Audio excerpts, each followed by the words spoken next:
Hi అండి. Welcome to my channel thread wonders by Rishka. నేను ఈరోజు ఈ వీడియోలో ఒక సింపుల్ డిజైన్ చూపించబోతున్నాను. ఈ సైడ్ బ్యాంగిల్స్ ఉన్నాయి కదా వైలెట్ కలర్వి, అవి నేను ఎట్లా చేసుకున్నాను, ఏమేమి స్టోన్స్ వాడాను అవన్నీ ఈ వీడియోలో చూపిస్తూ ఎక్స్ప్లెయిన్ చేస్తూ బ్యాంగిల్ని చేస్తాను. వీడియో చివరి వరకు చూడండి. వీడియో నచ్చినట్లయితే లైక్ చేయండి, షేర్ చేయండి, సబ్స్క్రైబ్ చేసుకోండి.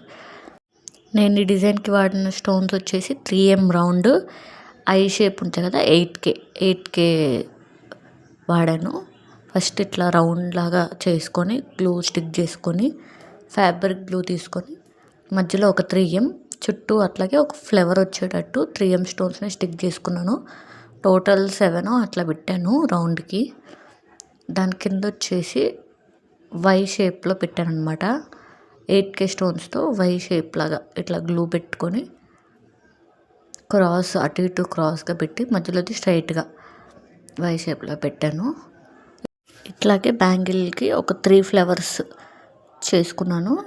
ఇట్లా మొత్తం ఈ వై షేప్ మధ్యలో ఫ్లవర్ మళ్ళీ వై షేప్ అట్లా ఒక 3 షేప్స్ చేశాను. ఈ బ్యాంగిల్కి థ్రెడ్ ఎలా చుట్టాలి, ఎన్ని స్టాండ్స్ తీసుకోవాలి, బ్యాంగిల్ సైజ్ ఎలా చూసుకోవాలి, ఇలాంటి క్వశ్చన్స్ అన్నీ ప్రీవియస్ వీడియోలో నేను ఎక్స్ప్లెయిన్ చేస్తూ ఒక వీడియో చేశాను. ఏమైనా డౌట్స్ ఉంటే ఆ వీడియో చూడండి. లాస్ట్ వీడియో అదే ఉంటుంది. ఇట్లా అన్ని జాగ్రత్తగా పెట్టుకుంటూ ఒకదానికొకటి చేశాను అనమాట. తర్వాత అట్లాగే మధ్యలో ఒక 3M పెట్టాను, మరి ప్లెయిన్గా అనిపించకుండా అక్కడ కూడా ఒక 3M స్టోన్ పెట్టేసుకొని మళ్ళీ రౌండ్వి మళ్ళీ రిపీట్ చేశాను అనమాట. ఇక్కడ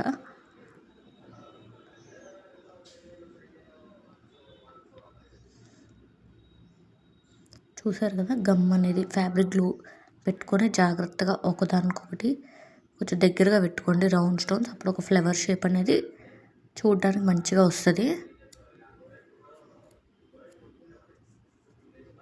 ఇలాగే థ్రెడ్ మొత్తం కంప్లీట్ చేసేసుకున్నాను.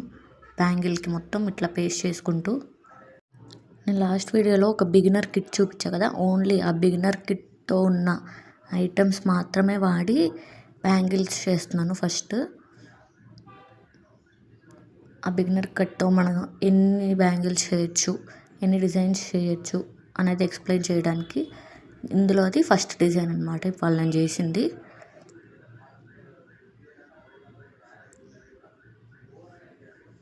ఇలా బ్యాంగిల్ మొత్తం చేసేసుకున్నాను, కంప్లీట్ అయిపోయింది. ఇలా 2 బ్యాంగిల్స్ చేశాను.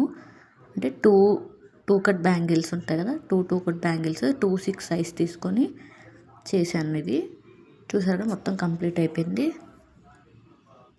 వీటిని ఎలా స్టైల్ చేయొచ్చు చూడండి. కంప్లీట్ అయిపోయినాక ఫుల్ మొత్తం గమ్ అంతా డ్రై అయిపోయినాక ఇట్లా ఉంది. బ్యాంగిల్స్ అనేది ఒక 24 hours ఒక ఓవర్ నైట్ అట్లా వదిలేసేయండి. అప్పుడు గట్టిగా స్టిక్ అవుతాయి. మనకి ఆ బీడ్స్ అనేవి కూడా స్ట్రాంగ్గా ఉంటాయి, గట్టిగా స్టిక్ అవుతాయి. డిజైన్ ఎలా ఉందో కామెంట్ చేయండి. ఈ మధ్యలో రెడ్ బ్యాంగిల్స్ అవి 4 కట్ బ్యాంగిల్స్, అది ఎలా చేయాలో నెక్స్ట్ వీడియోలో పెడతాను. డిజైన్ ఎలా ఉందో కామెంట్ చేయండి. Thank you.